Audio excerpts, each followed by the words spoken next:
Jolly friends அணியினர் மற்றும் உண்மை கரங்கள் அறக்கட்டளை இணைந்து நடத்திய மாபெரும் கிரிக்கெட் போட்டி முன்னாள் துணைத் தலைவர் எஸ்.பி. புருஷோத்தமன் ஏற்பாட்டில் நடைபெற்றது.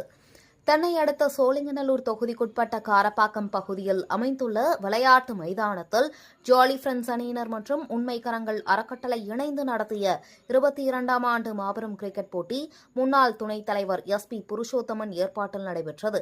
இந்த போட்டியில் காரப்பாக்கம், சோழிங்கநல்லூர், துரைப்பாக்கம் ஆகிய பகுதிகளில் இருந்து மொத்தம் 14 அணிகள் கலந்து கொண்டன.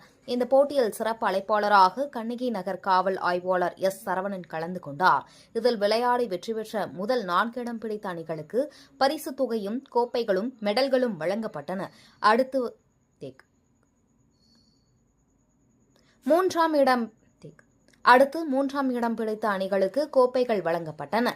அது மட்டுமல்லாமல் ஒவ்வொரு அணியில் சிறப்பாக விளையாடிய வீரர்களுக்கு தலைக்கவசமும், நினைவு பரிசும் வழங்கப்பட்டது.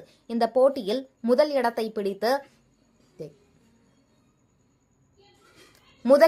பெற்ற ஸ்கூல் ஃப்ரெண்ட்ஸ் அணியினருக்கு கோப்பையும், பரிசுத் தொகை ரூபாய் 20,000-ம், ஒவ்வொரு வீரருக்கும் நினைவு பரிசும் வழங்கப்பட்டது.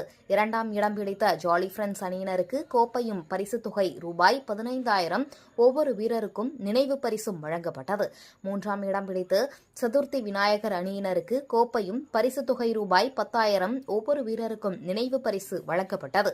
விழா இறுதியில் உண்மை கரங்கள் அறக்கட்டளை நிறுவனர் எஸ்.பி. புருஷோத்தமன் பேசும் பொழுது, இளைஞர்கள் அனைவரும் ஒற்றுமையாகவும், போதைப் பழக்க வழக்கங்களுக்கு இடம் கொடுக்காமல் ஆரோக்கியத்துடன் வாழ வேண்டும் என்றும், மேலும் இளைஞர்கள் ஒவ்வொரு துறைகளிலும் சாதிக்க வேண்டும் என்றும் கூறினார். இந்த விழாவில் ஜாலி ஃப்ரெண்ட்ஸ் அணியின் உறுப்பினர்கள், உண்மை கரங்கள் அறக்கட்டளை நிர்வாகிகளும் கலந்து கொண்டனர்.